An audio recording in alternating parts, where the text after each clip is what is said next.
शेती पिकांच्या नुकसानीची पूर्वसूचना शेतकऱ्यांनी 72 तासात देणं गरजेचं आहे आणि त्यासाठी सरकारकडून काही मार्ग उपलब्ध करण्यात आलेत. चला तर मग पाहूया.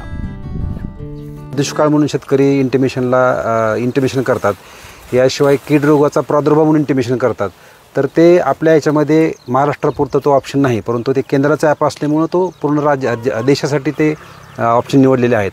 आपल्याकडे एकतर इनंडेशन म्हणजे पावसामुळे पाणी साठवून जे नुकसान होतं त्याच्यामुळं आपण त्याच्या स्थानिक आपत्तीमध्ये त्यांना नुकसान भरपाई देऊ शकतो.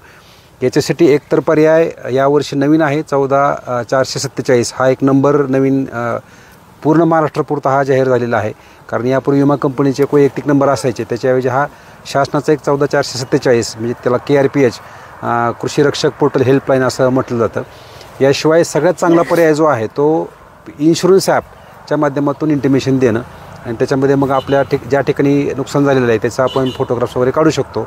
तिसरा पर्याय जो आहे तो विमा कंपनीला ईमेल करणं आणि चौथा पर्याय हे तिन्ही शक्य नसेल तर कृषी विभागाच्या ऑफिसमध्ये आपली इंटिमेशन देणं. ह्यात सर्वात महत्त्वाची बाब म्हणजे 72 तासामध्ये इंटिमेशन देणे गरजेचं आहे.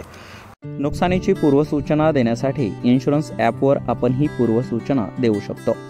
त्या ठिकाणी माहिती, नुकसानीचे फोटो, व्हिडिओ अपलोड करून ही पूर्वसूचना देता येते.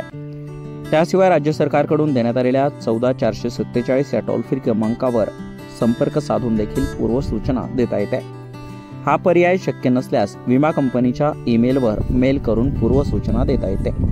वरील तीनही पर्याय शक्य नसल्यास कृषी ऑफिसमध्ये इंटिमेशन देऊ शकता, जेणेकरून शेतकऱ्यांना नुकसानीची पूर्वसूचना देण्यासाठी वरील पर्याय वापरता येऊ शकतात. मात्र इन्शुरन्स ॲपवर तक्रार देताना काही अडचणी असल्यास वरील मार्गांचा आपण अवलंब करू शकतो.